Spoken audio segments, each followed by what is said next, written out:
नमस्कार, मैं हूं रविंद्र जैन और आप देख रहे हैं मुंबई मास टाइम्स। आइए देखते हैं आज की मुख्य खबर। अरे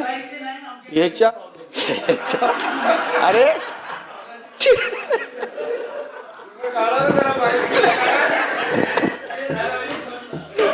अरे त्याला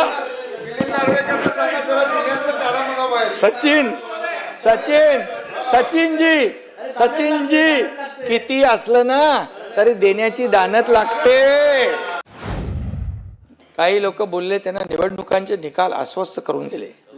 आता तुम्ही तिथं मी नेहमी सांगतो, माझ्यावर टीका करण्यापेक्षा सरकारवर टीका करण्यापेक्षा आत्मपरीक्षण करा, आत्मचिंतन करा, लोकांमध्ये जा, लोकांची कामं करा, बांधावर जा, शेतकऱ्यांना भेटा, त्यांची डोळ्यात ते अश्रू पुसा। अरे आम्ही गेलो, आम्ही पाठवलं साहित्य, आम्ही हे सगळं साहित्य पाठवलं, एक एक दोन दोन महिन्याचं बोले। अरे याच्या अरे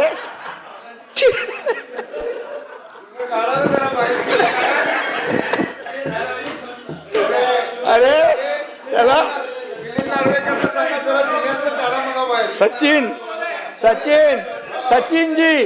सचिनजी किती असलं ना तरी देण्याची दानत लागते, किती असलं तरी देण्याची दानत लागते।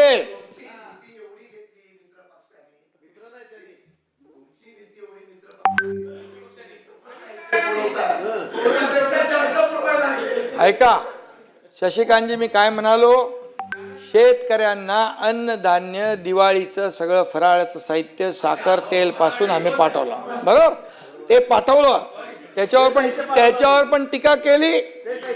अरे बाबा, तुम्ही साधा बिस्किटचा पुडा पण नाही नेला।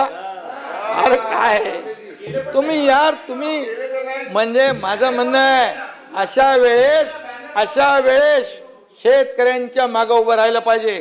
आम्ही म्हणालो ना, शेतकऱ्यांची दिवाळी काळी होऊ देणार नाही, नाही होऊन दिली।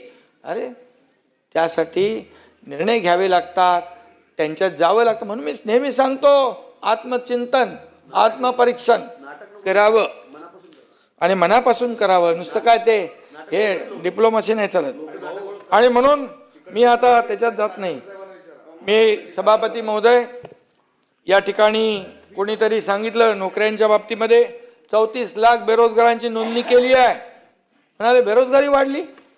अरे असा निष्कर्ष काढणं हसायचं का रडायचं?